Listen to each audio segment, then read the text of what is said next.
First crime నేను video library పెట్టాను. ఆ వీడియో లైబ్రరీలో నేను ఆఖరి రాస్తా అనే సినిమా వచ్చినప్పుడు దాన్ని పైరసీ చేశాను. అప్పుడు నన్ను అరెస్ట్ చేసి పంజగుట్ట పోలీస్ స్టేషన్లో పెట్టారు. ఆ లాకప్లో ఉన్నప్పుడు నాకు ఫస్ట్ టైము అప్పుడు ఆ ఇన్స్పెక్టర్ ఏమన్నా అంటే, నేను ఇంకొంతమంది వేరే వీడియో లైబ్రరీలు కూడా ఉన్నారు, మీరేదో ఒక 400-500 కోసం మీరు పొట్ట కోసం మీరు పని చేస్తామంటే ఈ లక్షలు కోట్లు ఉన్న ప్రొడ్యూసర్లు మిమ్మల్ని చూసి ఏడుస్తున్నారా అని తనకి వాళ్ళ మీద ఎక్కువ కోపం వచ్చింది. ఎందుకు? ఆ పోలీస్ ఇన్స్పెక్టర్లు ఇద్దరు ఉన్నారు, ఒక మనిషి ఉన్నాడు, ఒక పోలీస్ ఆఫీసర్ ఉన్నాడు. పోలీస్ ఆఫీసర్గా మమ్మల్ని లాకప్లో పెట్టాడు కానీ మనిషిగా మా మీద సింపతైజ్ చేస్తున్నాడు.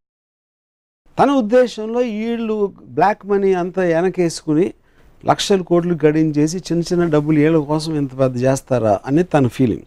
అప్పుడు మాకు ఒక సలహా ఇచ్చాడు. అంటే నేను కూడా ఉన్నాను కాబట్టి నా ఎగ్జాంపుల్ చెప్తాను. నీ దగ్గర 800 క్యాసెట్లు నేను తీసుకున్నాను, నువ్వు పాత ఇరిగిపోయినవి అన్నీ ఉంటే అది పెట్టి, ఎందుకంటే నంబర్ మార్చలేను, కేసు ఆల్రెడీ నేను పెట్టేశాను.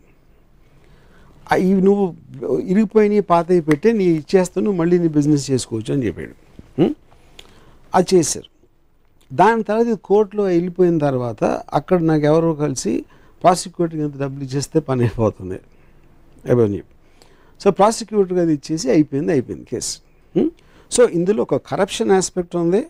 ఒక పోలీస్ ఇన్స్పెక్టర్ తన సహృదయంతో ఒక నేరం చేసిన వీడియో లైబ్రరీ అసలు ఉద్దేశం అర్థం చేసుకుని వాడిని బయటికి చేర్చే హీరోయిజం కూడా ఉంది.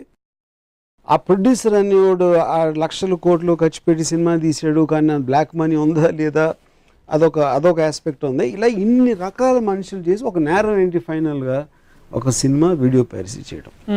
నేను అందుకని చాలాసార్లు ఇండస్ట్రీలో పైరసీని ఆపేయాలని మహేష్ బాబు చెప్పేసి లేకపోతే తారక్ చెప్పేసి నేను ఎవ్వరు ఆపరా. ఎందుకంటే వాడికి నువ్వు డాన్స్ చేస్తే నువ్వు యాక్టింగ్ చేస్తే ఇష్టం, అంతేగాని నీకు ఆల్రెడీ కోట్లు వస్తున్నాయి నీకు ఇంకా కోట్లు రావాలనే ఉద్దేశంతో వాడి జేబులో 100 రూపాయలు వాడు పోగొట్టుకోడు. అందుకని పైరసీ అనేది ఆగదు, ఇంపాసిబుల్ అది.